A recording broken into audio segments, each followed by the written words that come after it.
بسم اللہ الرحمن الرحیم۔ شروع اللہ کے نام سے جو سب پر مہربان ہے، بہت مہربان ہے۔ الف لام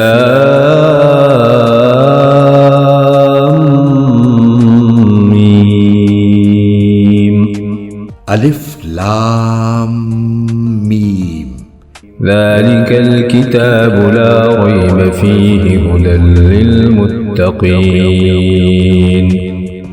یہ کتاب ایسی ہے کہ اس میں کوئی شک نہیں، یہ ہدایت ہے ان ڈر رکھنے والوں کے لیے الذين يؤمنون بالغيب ويقيمون الصلاة ومما رزقناهم ينفقون۔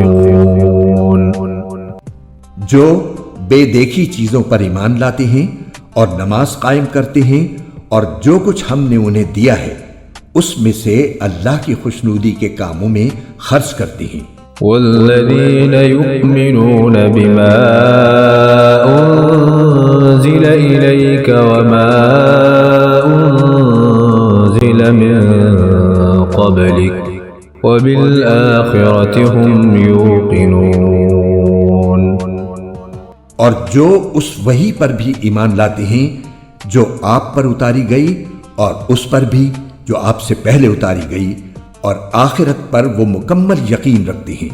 أولئك على هدى من ربهم وأولئك هم المفلحون۔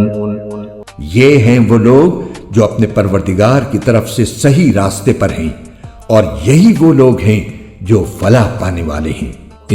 إن الذين كفروا سواء عليهم أأنذرتهم أم لم تنذرهم لا يؤمنون۔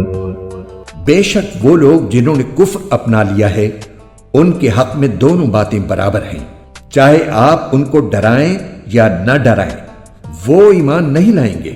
ختم اللہ علی قلوبہم وعلی سمعہم وعلی ابصارہم غشاوۃ ولہم عذاب عظیم۔ اللہ نے ان کے دلوں پر اور ان کے کانوں پر مہر لگا دی ہے، اور ان کی آنکھوں پر پردہ پڑا ہوا ہے، اور ان کے لیے زبردست عذاب ہے۔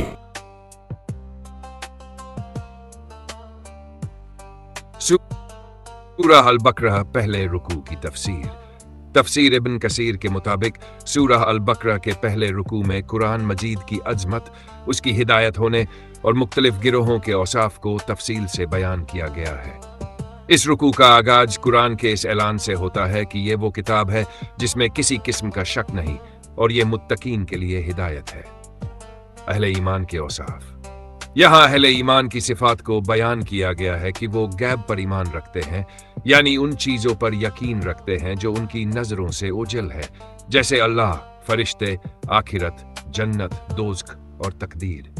وہ نماز قائم کرتے ہیں جو اللہ کے ساتھ ان کے تعلق کو مضبوط کرتی ہے اور ان کے اعمال کو پاکیزہ بناتی ہے۔ اس کے علاوہ وہ اللہ کے عطا کیے ہوئے مال کو اس کی راہ میں خرچ کرتے ہیں، چاہے وہ زکوٰۃ ہو یا دیگر خیرات۔ یہ لوگ دراصل اللہ کی ہدایت پر ہیں، اور یہی وہ لوگ ہیں جو آخرت میں کامیاب ہوں گے۔ کافروں کے اوصاف۔ اس کے بعد ان لوگوں کا ذکر کیا گیا ہے جو حق واضح ہونے کے باوجود اسے ماننے سے انکار کرتے ہیں۔ ان کے دل، کان اور آنکھیں بند ہو چکی ہے، گویا ان پر مہر لگ چکی ہے۔ اللہ تعالیٰ فرماتے ہیں کہ ان کے لیے ہدایت یا گمراہی برابر ہے، کیونکہ وہ اپنے اناد اور حد دھرمی کی وجہ سے حق کو قبول نہیں کرتے۔ ان کے لیے دردناک عذاب مقدر ہے۔ منافقین کے اوصاف۔ پھر منافقین کا ذکر کیا گیا ہے جو ایمان کا دعویٰ تو کرتے ہیں لیکن حقیقت میں کافر ہے۔ ان کے دل میں کفر چھپا ہوا ہے، لیکن وہ لوگوں کو دھوکہ دینے کے لیے ایمان کا اظہار کرتے ہیں۔ اللہ تعالیٰ فرماتے ہیں کہ وہ اللہ اور مومنین کو دھوکہ دینے کی کوشش کرتے ہیں، حالانکہ وہ صرف خود کو دھوکہ دے رہے ہیں۔